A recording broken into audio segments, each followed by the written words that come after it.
When Joseph contacted me several months ago about coming in and giving a talk and discussing forests and the art and various things in Singapore, to be very honest, I was a little reluctant because I am not in any way, shape, or form trained in art history, and I'm not much of an art historian. And I spoke to a colleague of mine in my department, and I said, what do you think? And essentially she said, you should do it. Just go and talk and see how it goes. In the meantime, so I agreed, and what happened was I came down, Joseph invited me to come down here and look at the exhibit of Seeing Forests. And so I came down, and along with the artist Robert Zhao, I walked through the exhibit and we discussed it and various things that he did with it. And I'll just say, as someone who is not the most appreciative of art, I got it. I understood what was going on, and I enjoyed the visit very much. So if you have not been to the exhibit, I strongly encourage you. I see many of you have the pamphlet and things like that that accompanies the exhibit, and it's just down the hall right here. So after the talk, if you have not been, I strongly encourage you to visit it. If you have already seen it, doesn't hurt to go see it again. You know, why not? So let's get going on what I have titled here, Shifting Forests. And what I really want to do is talk about forests in Singapore from my own perspective. I am an environmental historian who looks at forests, who looks at animals and plants in Singaporean history and thinks about what they mean for our society and what has gone on. But I want to relate it to what Robert has done also with his exhibit and link these together and the interesting aspects that I discovered within the work itself. So we are here primarily because of Robert's work, Seeing Forest. Now, if you haven't been in there, the way I would describe it is you walk in and it looks like an IKEA construction facility blew up, and there's all these wooden planks and boards and little pieces of wood, and they seem to be strewn about. You can kind of see the photo at the bottom, and that's pretty much what you're greeted with as you enter the exhibit. And then as you work your way around, he has some video images and photographs and various things that are taken from the forests. And the videos are just, I was startled by what I saw within the videos.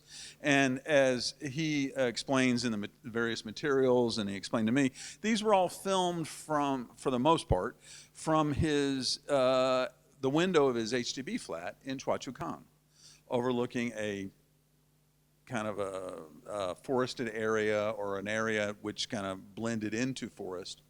And I was startled at what he saw simply from the window and the various animals and things like that. Particularly, there was a herd of sambar deer that I had no idea we had that big a herd of sambar deer roaming around in the central catchment area here in Singapore, but fine. But what I also got from the exhibit was the idea of forests in Singapore and how we live in a very urbanized state. We all live in very concrete blocks that rise high out of the ground. We live a very modern lifestyle, but it's always presented to us as a city in nature, a garden city, whatever the motto you want to use. We do live in a very green space. There's no denying that. There are a lot of trees in Singapore, particularly for an urbanized space, and it's developed into this understanding of what it means to be a forest, or what a forest means. So what I would like to do is talk about the history of forests in Singapore and how that has changed over time, but also how that's captured in art and how some of the remnants of that exist in Robert's exhibit.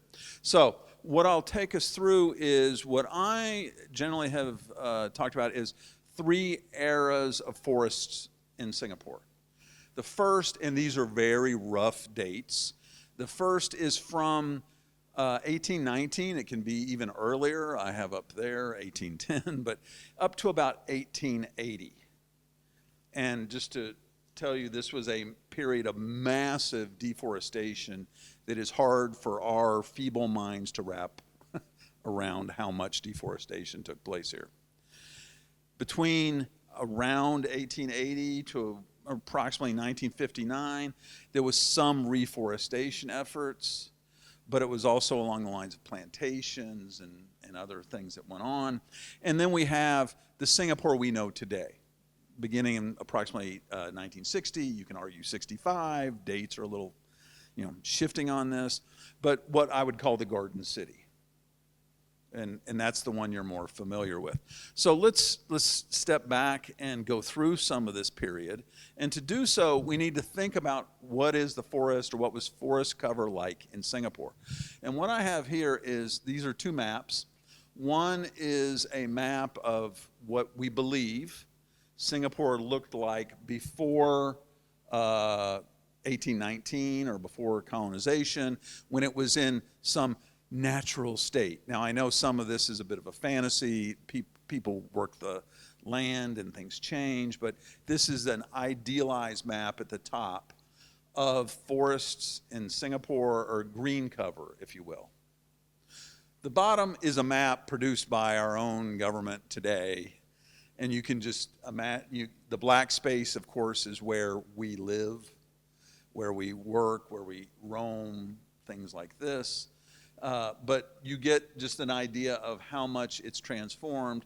And the green areas, of course, are forests.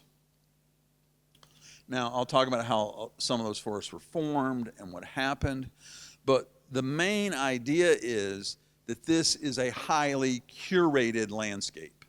It is a landscape in which forests and where they exist have been chosen, if you will, by man. They have been determined.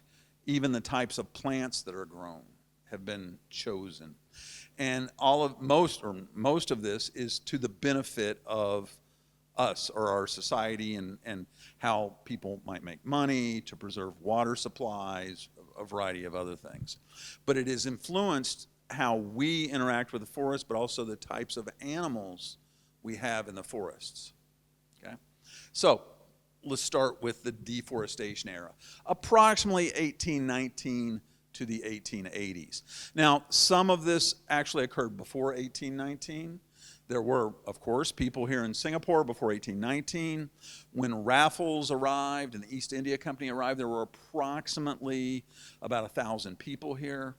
And of those people, they were already planting, and they had plantations of pepper and gambier. But they would have been limited to essentially what is the 𝘏𝘪𝘵 area today. Okay, maybe Padang up through 𝘏𝘪𝘵, that area. What happened after 1819 was as if it went on steroids, or just the exponential shift, or the power put into the creation of such plantations. That was the power of imperialism. So the importance of 1819.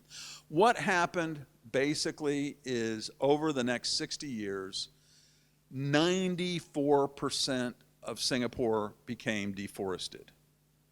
Just let that number sink in. 94% of the green space was cut down. It is a shocking amount, and it created, I like to call it a hell-covered, lalang-covered hellscape.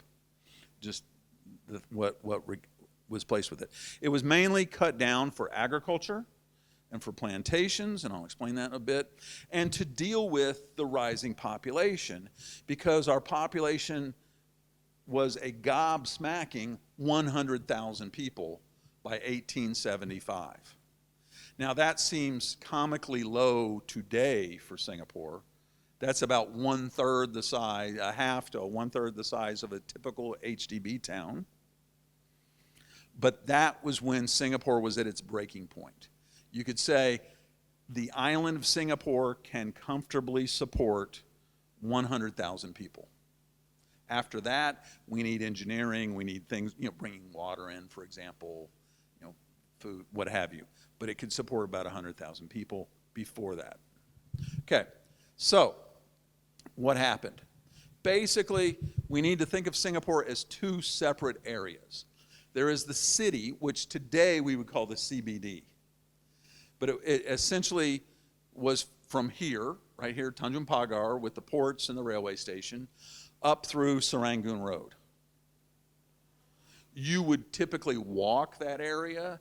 It was where 90 to 95% of the people lived, whether it be in Chinatown, Little India, Kampong Glam, Bugis area, but everyone lived in the town.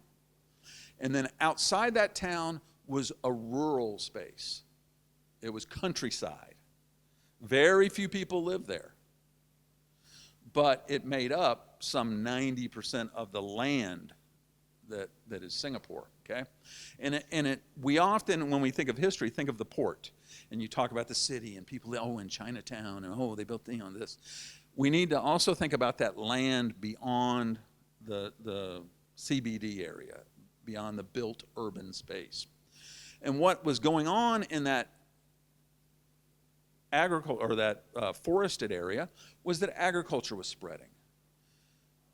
What would happen is agriculturalists, is the polite term we use today, agriculturalists would move out into the forested area, cut down the forest, and plant various crops to grow for profit.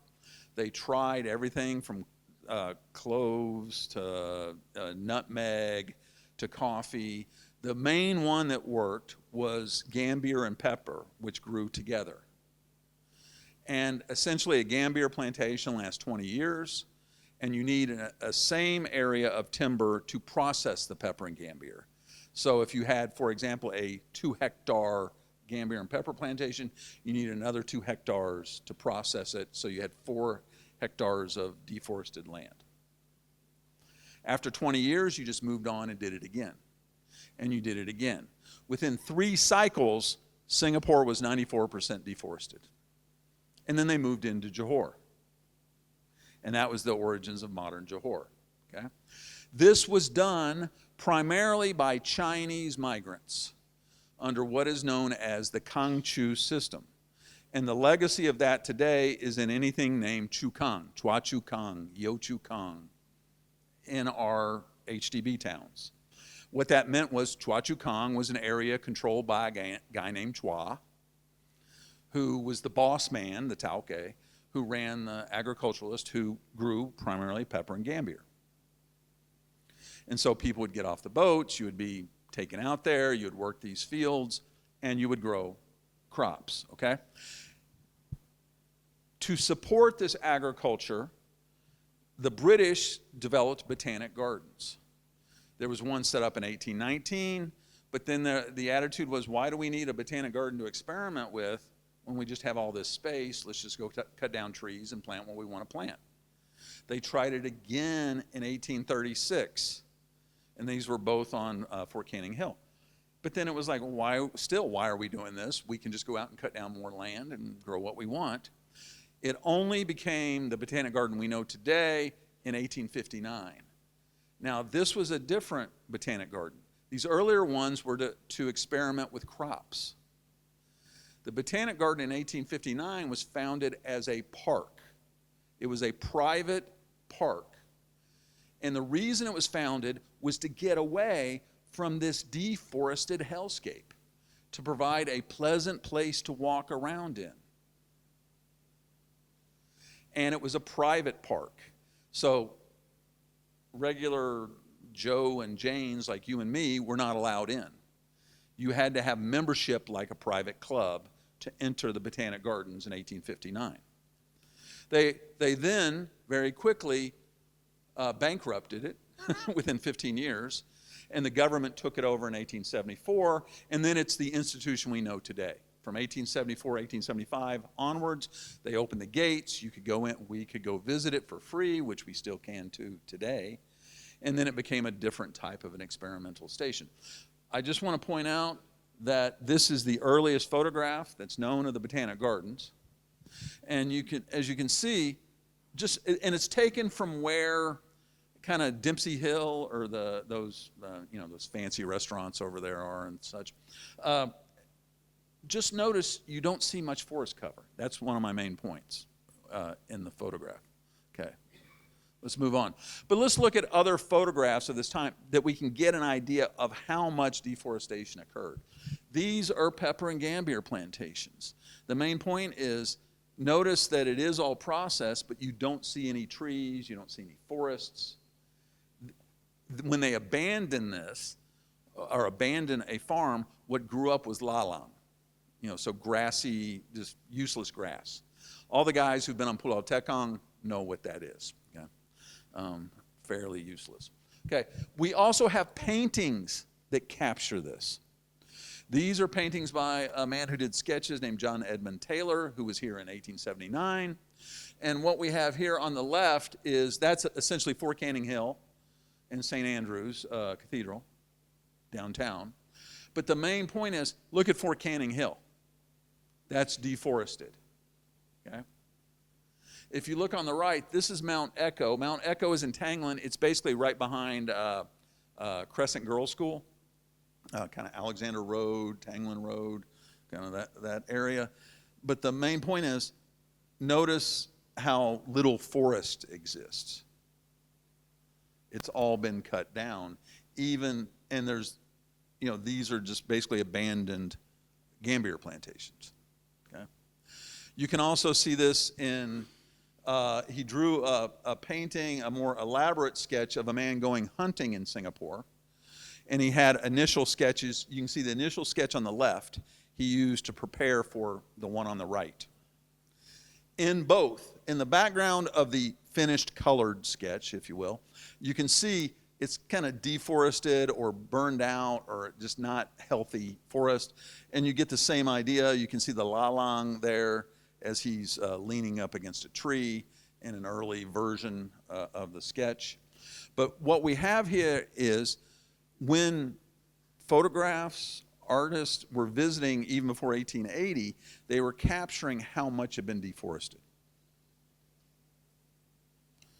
But we also need to think beyond this, think about what its effect was on the humans, the animals, the various creatures that were dependent upon it.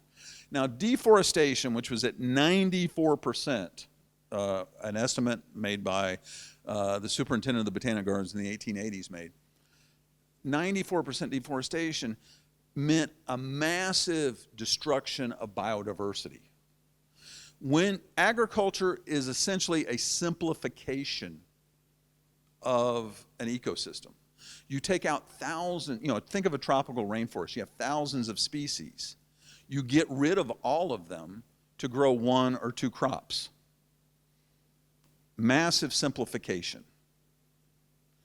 That is what it happened to the island of Singapore. Massive simplification of the ecosystem.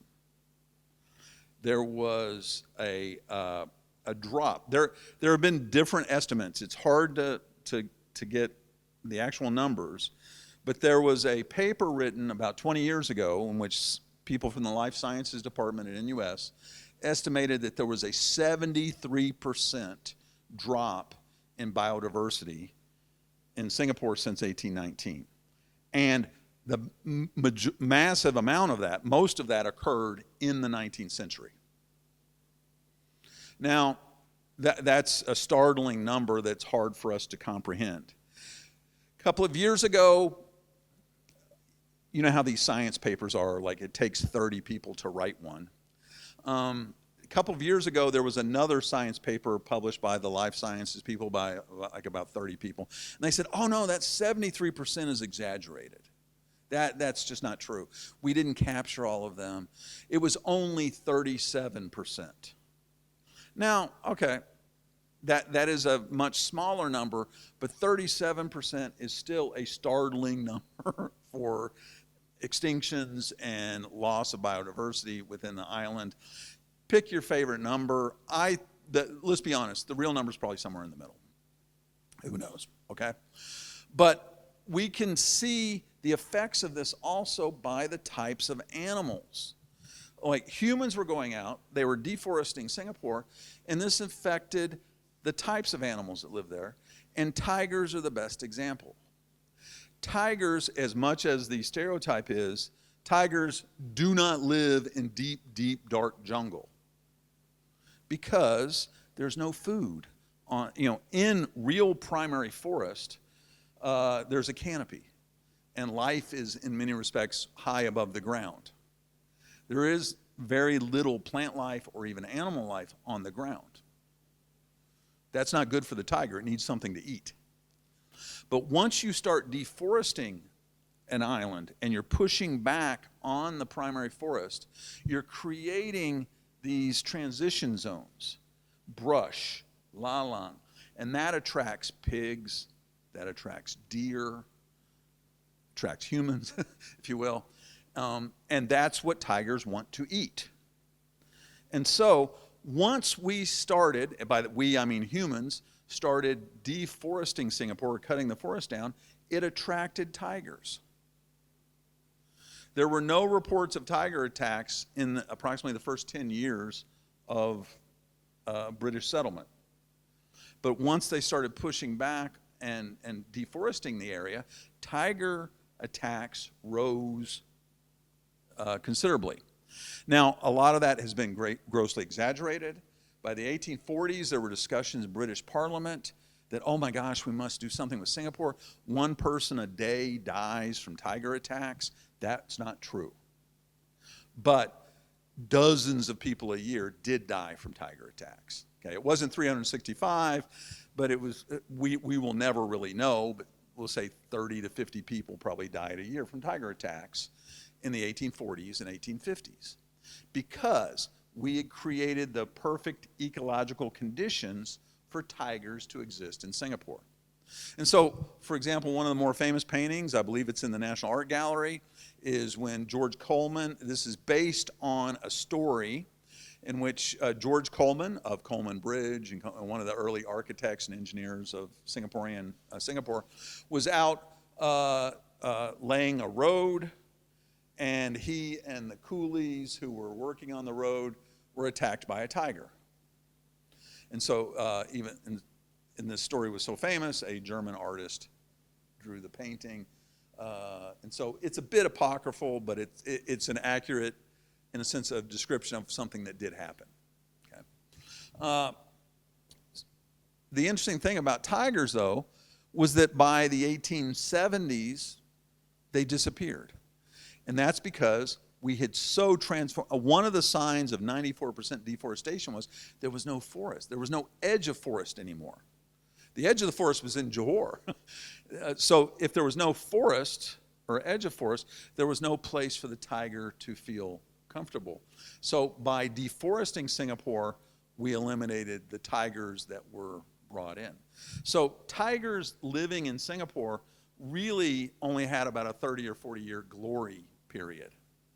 Now, the last tiger was caught around 1930, I believe it was 1931, but really after about the 1870s, it was extremely rare for there to ever be a tiger sighted in Singapore. Okay? So that is one effect of how our forests shift and change and the types of animals that you can see in the forests. Okay? But by the 1880s, Singapore, and that is a terrible photo. Let me just get up so I can see it. By the 1880s, Singapore was massively deforested. And it might be a little difficult. It has a little bit of a yellow stain, I see, but it depends on where you are. But as you can see, this is the plan through the Botanic Gardens to create forest reserves in Singapore. You can just see a few here. There was one in Jurong, which this was a mangrove forest. You can see East Bukit Timah, the forest reserve here, which would have been the military forest reserve, Mandai, Chan Chu Kang. These would have been mangrove forest. But that was the extent of forest in Singapore. Everything else was deforested by the 1880s.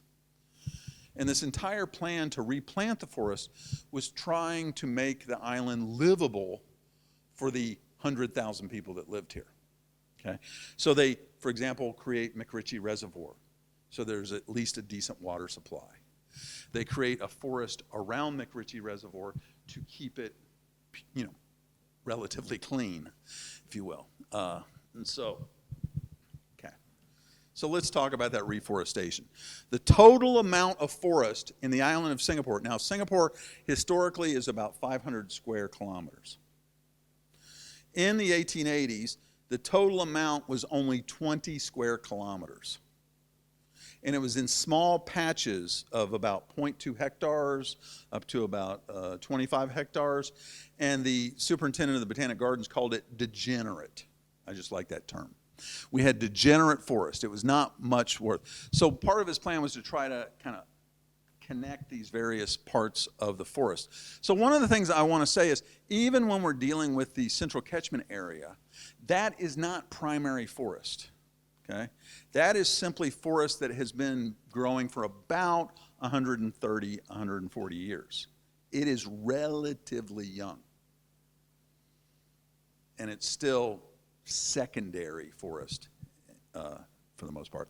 And this was done for water, for resources, and even climate. There had seemed to have been a drop in, some of it was related to El Nino, which they didn't quite understand at the time, but there was also a drop in the amount of rainfall. There was tremendous concern. So we need to reforest Singapore to save it for the people that live here, okay? So by 1905, they have created these forests. So this is a map showing you where they are successful. No point in spending too much time on that one. But what happened during this reforestation was that they planted it with native and non-native species. The whole idea was to get the forest to grow fast. They originally wanted to grow good, strong wood that could make money by cutting it down, things like teak or mahogany, but that took too long to grow. So then the idea was, no, we just need to grow trees, we need to grow plants that could, for example, suffocate the lalang, could by creating shade. We need to grow trees and plants. So they just went for whatever tree they could find. For example, the American rain tree was very successful because it created a big canopy. So a lot of these trees were non-native. They came in, and so our forest, like the central catchment area today, is a tremendous mix of local trees and non-native trees. And so we can't really, certain countries like New Zealand, they want to keep out the non-native species and trees and that. We can't do that really here because it's so mixed together now. And so, based on that. They then do things like build the 𝘏𝑃𝑟𝑒𝑔𝑒 Reservoir to save the water supply. They start sketching things together because they need to preserve this area I have here, which is the town. This is where everybody lived. They got to bring water into town, things like this. But let's look at images of this period. Really what happened was you had the continuation of degenerate forests. They built up small forest reserves. You had a few mangrove forests on the edges. The top picture here is of Bukit Timah Hill. And the bottom one, of course, is 𝘏𝑃𝑟𝑒𝑔𝑒 Reservoir. But the idea is the amount of our forest, it was transforming. It was a lot of secondary forest. It was a lot of non-native species.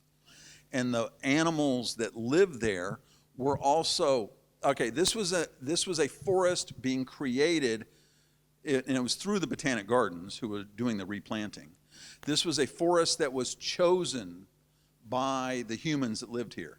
They were choosing the species to go in, the plants to go in, but in many respects they were also controlling and choosing the animals that would come into this space. I, in another work, have called these imperial creatures, but essentially the animals that lived in Singapore, if we didn't want them, they were eliminated, or we kept them, we nurtured them as pets, or we used them for food, which would be like pigs, or even cattle, although cattle were primarily brought in and then slaughtered. Entertainment and things like circuses and what have you. And to give you an understanding of what I'm talking about in this regard, I want to talk about the second most popular pet in colonial Singapore, which was the monkey. Okay? Dogs were the #1 pet in colonial Singapore. Okay? People usually guess that one. #2, the second most, more than cats, the second most popular pet in colonial Singapore were monkeys. By the way, cats weren't even third. #3 was songbirds. Okay?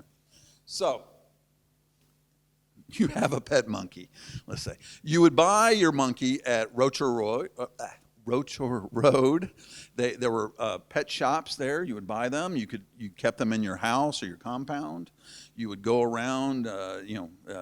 Sometimes they'd be on a leash, things like this. There are reports of people taking their monkey to a performance of La Traviata at the Victoria Theater, and people complained because the monkey chattered incessantly and things like this. But monkeys were very popular. Not even wild monkeys were very popular. One of the most common attractions in Singapore were the monkeys in the Botanic Gardens. It used to be the thing you would do in Singapore is go to the Botanic Gardens and feed the monkeys. It was extremely easy. Children did it. As a matter of fact, I had dinner last night at a friend's house, and when I mentioned what I do work on, there was a lawyer there, and he says, "Oh, I remember when I was a kid going to see monkeys in the Botanic Gardens." And first thought I had was, "Wow, you're old." And the second thought I had was, "Yeah, that's a common, even my mother-in-law once, when I said I'm working on the Botanic Gardens, said, 'Are there still monkeys there?' And I was like, 'You have not been there for a long time,' but no." But monkeys were a very popular attraction in the Botanic Gardens. People would go, children would feed them, families would get their photos taken with them for their mantle. It was a very common thing to have. I'll get to the monkeys in a second and what happens to them, but I just want to emphasize that it was how you interacted with them. If we had deforestation up to the 1880s, we had some reforestation from the 1880s up to about 1960 or so. We then live in the era today of the Garden City. Look, the government may want to change the motto to City in Nature and all these other things. I think that's just empty, imagery things. We're the Garden City. Stick with it, okay? And it's the Garden City era. And it's an era of curated nature. And it's probably the most famous image of that would be Lee Kuan Yew planting the first tree in 1963. And one of my favorite, you might not be able to see the details of the photo, but my favorite thing in that photo is how excited all the officials standing behind him look. But I want to point out something about this tree he is planting. And it gives you an idea of how nature is perceived today in Singapore. He planted that tree at what today is the junction of Adam Road and I guess that would be not Bukit Timah Road, Holland Road, okay? Holland Road and Adam Road. Now, if you know that area, it's a flyover, underpass type thing now. The point is, that tree planted in 1963 to such glorious, photographs and so important in our history, doesn't exist today. It was destroyed in the construction of roads and other things. A few years ago when they were redoing 10 years ago when they were redoing the National Museum, I was contacted about the environment section, and they were like, "We don't really have much to show, to put on display." And I said, "Well, didn't someone at least think of cut down take a limb from that tree or some leaves or something like that, or the spade he used to plant it?" Of course not. The point is, nature is replaceable. It is curated. It is something that, if we don't like it there, we'll just cut it down. We'll grow another tree over there. It's something that is constantly being changed and shifted and replaced. Okay, enough of that rant. This began what was known as the Garden City program. It really started up around 1967. They planted up to 10,000 trees a year initially, and then it got to ridiculous numbers, like hundreds of thousands of trees a year, a remarkable greening of Singapore. Now, I don't want to sound cynical and terrible. I love green Singapore. I love the trees we have. It is a wonderful space. I know. But just realize that it is very manipulated, very curated, very chosen where the trees are. Okay? Because the entire Garden City program is based around the idea that nature is a human construct. We can choose nature. We control nature. It's very arrogant in the idea that we can choose where the plants grow, we can choose how they grow, and such, okay? And so it's about also disciplining the space. We will make it have the trees we want. It will look the way we want it to look. It's not going to be wild. Wild is bad. We need to have, as modern Singaporeans, we need to be disciplined. We need to be, follow the rules and do what we need to do. That's the message that is being extended through the Garden City. We have to remember gardens are always artificial because humans go in and choose where the plants go. A forest, by its very understanding in our minds, is something wild. It is where anything grows, and we have no control over that. So forests, in many respects, are contradictory to our understanding of what nature is in Singapore and how it is controlled. Okay. As long as I get that concept, okay, let's move on. So, and I think the best way of doing this is a quote from 𝘚𝘦𝘦𝘢𝘗𝘓. If you do not know who 𝘚𝘦𝘦𝘢𝘗𝘓 is, he is a former director of the Botanic Gardens in the 80s and 90s. But more importantly for us, he is the idea man, the founder of Gardens by the Bay. He's the one who conceptualized Gardens by the Bay. He's the one that got it constructed and built. And Gardens by the Bay is a perfect example of like controlling nature and curating nature from the domes to everything within it. Okay. In 1999, 𝘚𝘦𝘦𝘢𝘗𝘓 said each blade of grass and each shrub and tree has had to be brought to the site and put into place by horticulturalists. He's not talking about Gardens by the Bay. He's talking about the island of Singapore. Okay? And so Singapore is an artificial construction, much like the Lego super trees I have, in my office that I spent an afternoon putting together as an SG50 gift someone gave me. Okay. But let's talk about animals.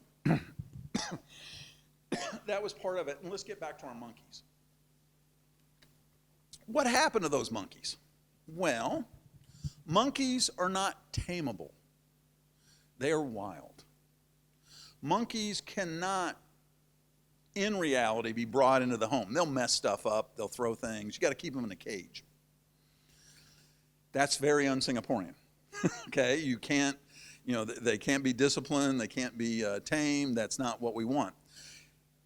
So what happened was the image of monkeys, ones that we very romantically would go feed in the Botanic Gardens, or we might even keep in our household, that was lost. That was thrown away. Monkeys now were vicious. They attacked you. They attacked your kids when you went to go feed them. They were nasty individuals. My wife hates monkeys. When we go for nature walks, she freaks out if there's monkeys around. I'm like, what's the problem? She goes, oh, I don't like monkeys. That is a very modern Singaporean response. And this culminated in many respects in 1971 in the Botanic Gardens, when for one of the few times, if the only time, the Singapore Botanic Gardens was closed in February 1971. A unit of the Singapore Armed Forces entered the Botanic Gardens and began shooting monkeys. A lot of people don't know this story. They didn't kill that many because the monkeys were pretty smart and they kind of ran away.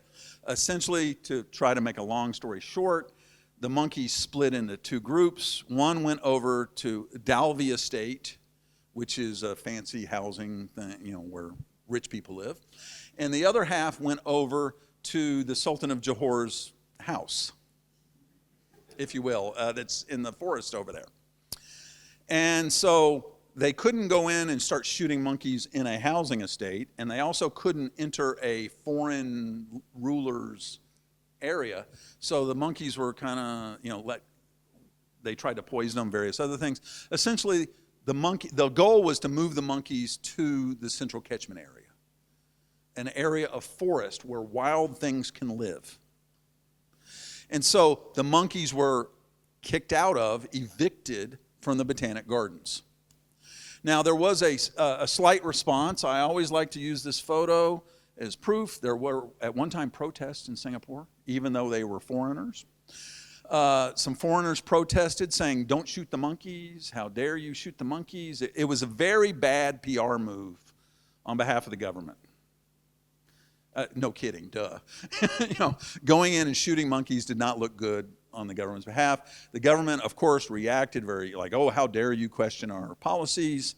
And these foreigners need to, shut up and go away. And they were shooed away after they held up these signs. But ultimately, the monkeys did move to the central catchment area, those that survived, okay? And there they could be wild. The central catchment area was seen as a forested space where we have no real control. Now, of course, over time, we have imposed ourselves into that space.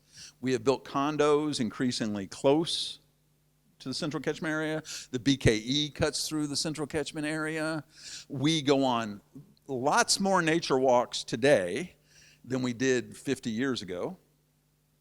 And so therefore we step into their space a lot more. And so we are intruding into that space, which then leads to increasing conflicts, like don't feed the monkeys today and things like this.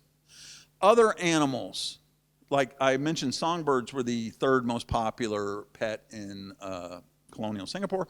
Well, they were a very popular pet that the government supported when people shifted to HDB flats. A songbird was the perfect pet for your new lifestyle because it's in a cage. You can keep it in your house. And you can go down and have your community, interaction with, the famous places in Singapore where you hang them and the birds sing and things like that, to the point that they would hold festivals in which government officials would come and give prizes to the prettiest song and what have you, things like that. But one of the other animals that reflects this conflict between wild and forested and space is the otters. Okay? Most people love the otters. There's this kind of image of how great otters are. I personally am not a fan of the otters. I think they're jerks. They go around randomly killing koi and then not eating them. If they ate them, I'd give them a pass. That's cool. But if you just kill them to kill them, that's mean. Okay. Otters, of course, kick each other out of their groups. They get in fights. They get more and more families and more groups. But they also can't be controlled. During COVID, when we were all good boys and girls and stayed behind doors, what did they do? They roamed the streets. They actually became very famous during COVID because they didn't follow the rules. They couldn't be domesticated. They couldn't be tamed like we are. They were wild. And so they reflect that kind of modern garden city, that city in nature, the forests. And this is where we need to think of our forests as areas that are, like, what does that mean to us? Is this a place where we choose every tree, where it's highly curated, or is it some notion of being wild, where things grow, but also with an understanding that we have played a role in the types of trees that are there and the types of animals that flourish there, okay? And the key point is forests are constantly changing in Singapore. And they also play upon our image of what can be controlled as civilized people, but also what can grow and be wild. And so it's in that conflict that interesting things can occur. So, for example, I was with my nephew about a month ago, and we went to the Southern Islands, and I stumbled upon this artwork on, I think it's technically Lazarus Island, but it's right before you go over the causeway over to St. John's. And it's, of course, a tree, and then you have the rusa, the little mouse deer, surrounding the tree, and that's fine. And it's a nice artwork. It's not my cup of tea because it's very staged and such. I get Robert's mishmash, mixed up, broken up IKEA furniture looking forest, if you will, because it's not controlled or tamed, or I know it's staged, I know it's an artwork, and I know he chose it in such a manner, but it reflects that mess, that uncontrollable aspect of what a forest can be. and the types of animals that live in it. So we need to realize that forests are constructed, at least particularly the forest in Singapore, but our understanding of what is wild and what is not wild can then be manifested in different ways. Whether it's a staged picture of a tree, or it's a confusing mixture of various forest type things and then images he took from his HDB window. It's capturing that gap between our expectations of what a forest is in Singapore. Okay? So I'd like to just leave it at that, and I would love to hear any questions or any discussion you might have about the material. And please ask me anything you'd like. Thank you.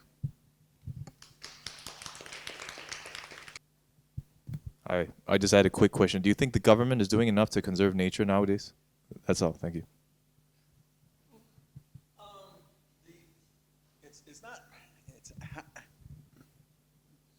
The real problem is us, in the sense that we have 6 million people living in Singapore. And so what is nature, think of the constraints that 6 million people put on a 700 square kilometer space and what you may consider to be nature. You've got to have water, you have to feed, you have to, it's taking care of 6 million people is an insane prospect that I do not envy urban planners and what's needed. But the idea of nature and how we, the government, has created this city in nature and the imagery of this, I think they're doing as much as they can within these limitations. But you also have to realize that the understanding of nature is something that's very replaceable. Trees are cut down. Whenever there's a little, I shouldn't dismiss it. Whenever there's a controversy over, they cut down this little segment of forest. It happened in Dover. It happened in somewhere up in like 𝘍𝘪𝘳𝘂𝘁 or 𝘐𝘪𝘳𝘂𝘁, somewhere up in there, a few years ago, because they're going to build HDB buildings and or condo or something like that. We get very upset about that. Or that Cross Island MRT line thing that they were, can they build above, or should they go through the housing estate and things like this. The attitude is, of course, they'll cut down that 10 hectares of forest or whatever it may be, but then don't worry, they'll plant 10 hectares over here. It's very replaceable. And I don't like that attitude, if you will. It's not something to be preserved. It's almost a very mathematical calculation of the number of trees we plant, or it doesn't matter the age of the trees, the life of the trees, or the whatever. It's just one tree replaces another tree. Does it even matter what species it is? Does it even, and this has implications. So I'll give you two answers to your question. Yes, I think they're doing the best they can with what they have with 6 million people here. But I don't like that attitude they have. It might be the best answer to that. And I'll give you one example of where this makes a difference. All the do not feed the monkey signs. You see, whenever you enter a forest area, do not feed the monkeys. The theory behind that is there is enough fruit and there is enough food for the monkeys naturally within the forest. And that is true if we're in our, we'll say, pre-1819 forests in Singapore where the monkeys lived and evolved and lived here naturally. Since we reforested the forests of Singapore and replanted them with a lot of foreign trees and other trees, they don't produce the types of fruits. So there are actually periods of want throughout the year, depending on the flowering and fruiting of various trees. Like when it's rambutan season, oh yeah, great, woo! You go and you eat all your rambutans. But they have deforested, and the plants that have replaced them are not the same plants. And so it has created periods in which it's understandable that the monkeys go raid the garbage cans or go bother the tourists that's going through there. And so how we understand nature or the forests shifts and changes, and depends on. But for the most part, I think they're doing a pretty good job. That might sound hypocritical of me to say that, but Hi, I actually have two questions. Maybe I'll ask the first one first. So you mentioned a bit about invasive versus native versus non-native species. So I went for this recent invasive species management thing where they constantly have to weed the Zanzibar yam, blah blah blah. So I was wondering what are your thoughts on this management of native versus non-native in Singapore? I had a quick question. Do you see Robert and your work informing each other, if at all, for a future collaboration?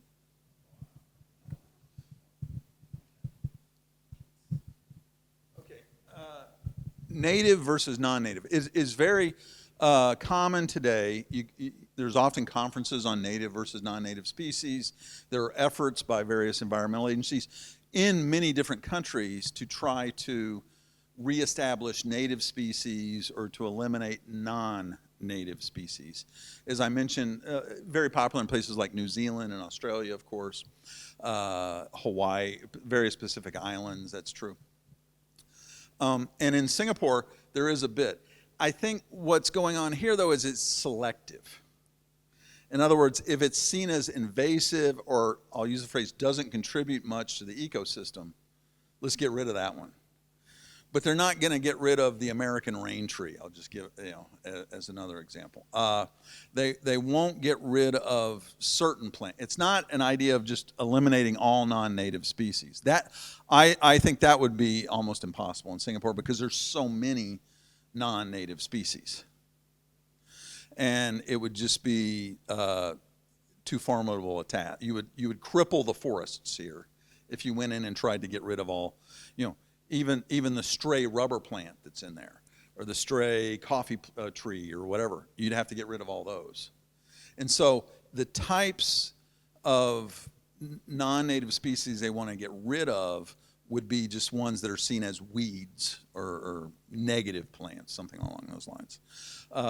And sure, I have no problem with that. There are also programs, for example, the Botanic Gardens is trying to reintroduce, I guess you could call them extinct species. Species that used to exist in Singapore and then are no longer here. They then breed the orchids or recreate the orchids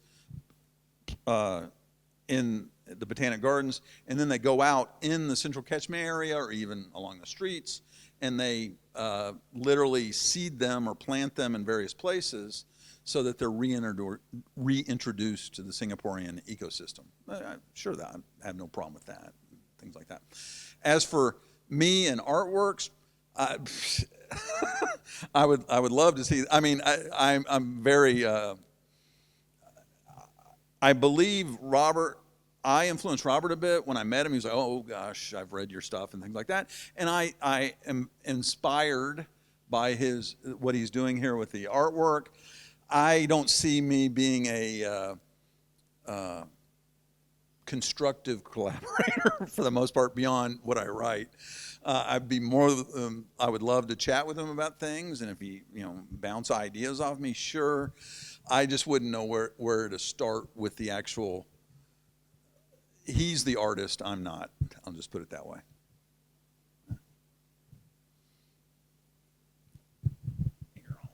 I got it. I'll do you. Actually, building on the question just now, right? Not only about plants, about animals, like maybe birds, for example. Like, when you talk about crows, when you talk about the green parrots that keep on, So I was thinking, the perception of nature is maybe sometimes we prioritize species that are more aesthetically pleasing, or we prioritize species that are more beneficial to us. And then we kind of relegate those that are not so beneficial or noisy even to us, to the right hierarchy goes down. And then we kind of rationalize it and say that we can cull them because they are getting too much, they're too, and they are kind of disturbing us. So what do you think about that? Okay, with birds, we have things like crows. The Javan myna, of course, is the best example of that. What I love about the Javan myna is it's an endangered species in Java, and I think we would gladly export all of ours back to Java. And that's an example of one of these songbirds that was brought in. It was kept as a entertaining species to have. And then somebody, well, I don't know who to shake the finger at, but somebody back in the 1930s or 40s released some, it's believed somewhere in the 𝘎𝘓𝘂𝘁 area. And then they bred and bred and bred and bred to the point now that you go to any hawker center and they're just all over the place bothering you in a hawker center or around any area that has kind of outdoor food service. You'll see them everywhere in Singapore. That's a good example of something that we would gladly eliminate, get rid of, and such. Crows would be another example of that. And some people even complain about the birds that make too much noise in the morning, like when you're waiting to get up and things like that. And now, since COVID, it's all these chickens everywhere. That's something you didn't see before COVID. I mean, you saw chickens, but there's a lot of chickens now. I mean, come on. And that, to me, is a COVID thing.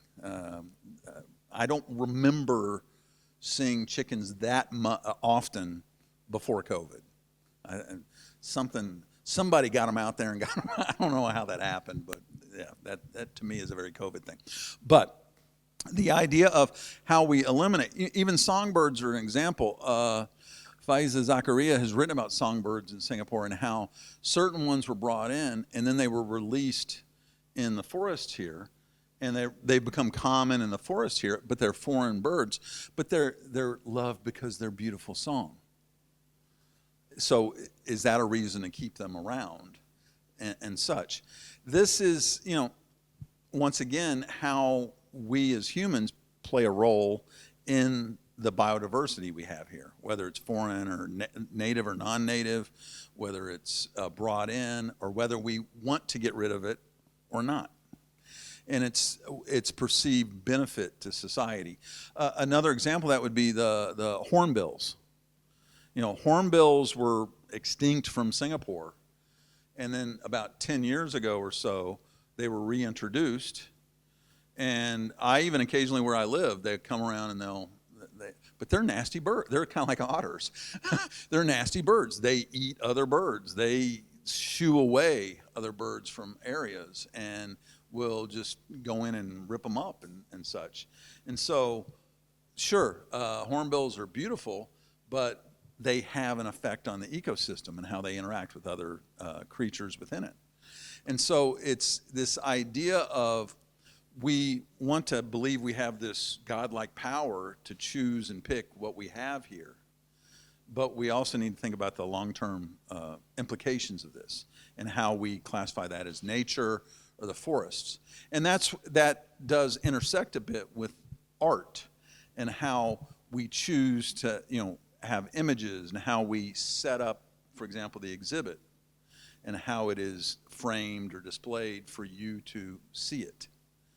And then how it captures, hopefully, your own understandings or mixed understandings of your relationship with nature.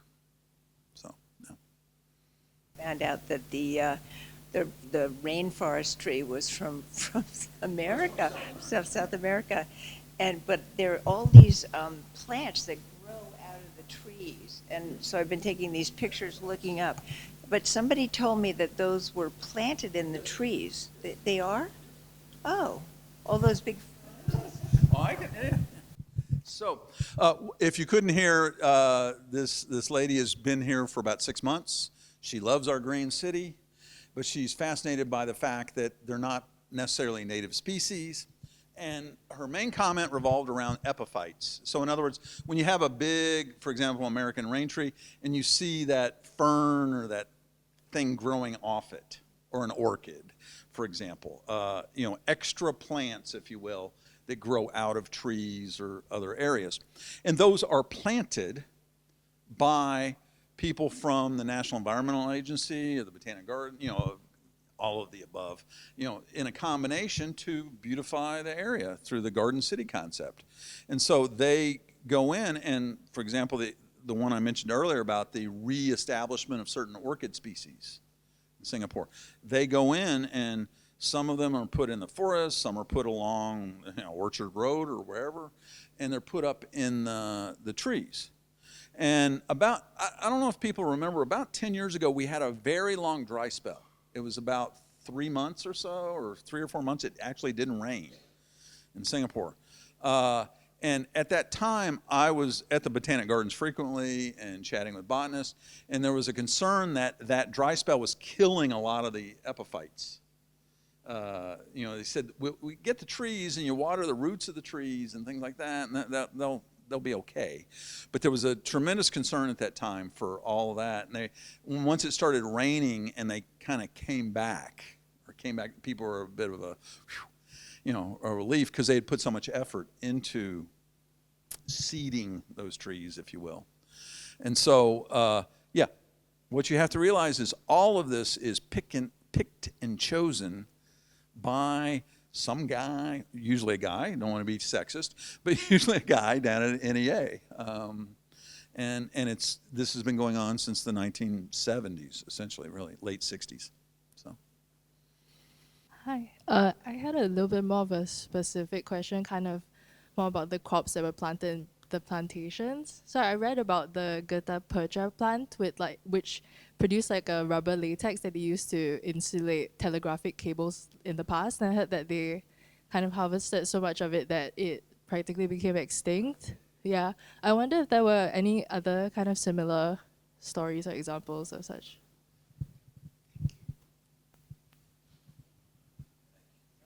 Okay, and that was the last question I've been told. But what the question involved was about 𝘏𝘪𝘴𝘵. Now, 𝘏𝘪𝘴𝘵 was a naturally occurring tree in the Malay Peninsula, Singapore. It existed here, and it was very important for modernization and industrialization. It produced a latex, a rubber, and it was used to coat telegraph wires. So when the telegraph was invented, and then telegraph wires spread throughout the empire to modernize the world and communication and all of that, it was done through a product of our forests here, because it could also be used for golf balls, but it was used to coat the underwater telegraph wires. And so when they laid those wires, well, this was something that was completely deforested. They went through and cut down all the stands of 𝘏𝘪𝘴𝘵 throughout Singapore and the Malay Peninsula, over into Borneo, and they just devastated it to the point that it was no longer financially viable. And so the Botanic Gardens, one of their goals in the 1880s and 1890s was to develop 𝘏𝘪𝘴𝘵 plantations. But those they just never got it. It just was not successful here. And in many respects, rubber then and other artificial means of coating the telegraph wires were developed. But then, in a sense, rubber was the great replacement, and that, of course, played a very important role in industrialization and was developed at our Botanic Gardens. But the question was really about local plants that played a very important role in modernization that we cut down so much that it became extinct, or at least not viable anymore. 𝘏𝘪𝘴𝘵 is the great example. And the main point is it was mainly replaced by foreign plants, such as rubber or others. Rubber, by the way, replaced other plants in Singapore, such as nutmeg and coffee. We used to have a lot of coffee grown in Singapore in the 1870s, 1880s. If like the Swiss cottage area, that was coffee plantations in that area. But in both instances, nutmeg and coffee, diseases hit the crop and wiped out the crop. So then they were looking for the next thing, and the next thing then was rubber in that instance. But in each instance, coffee and even nutmeg, even though it comes from eastern Indonesia, these were foreign plants that were brought here. And they replaced things such as 𝘏𝘪𝘴𝘵. Okay? So thank you very much for coming. If you have not been to Robert's exhibit, please go. It is, I think it's very good. Enjoy, watch it, watch the videos and various things. But I'd like to thank you for dragging yourself down here in the middle of a Saturday afternoon. And I would also like to send my appreciation out to the people here at the Art Museum, particularly Joseph, who've helped coordinate my talk. So thank you. Yeah.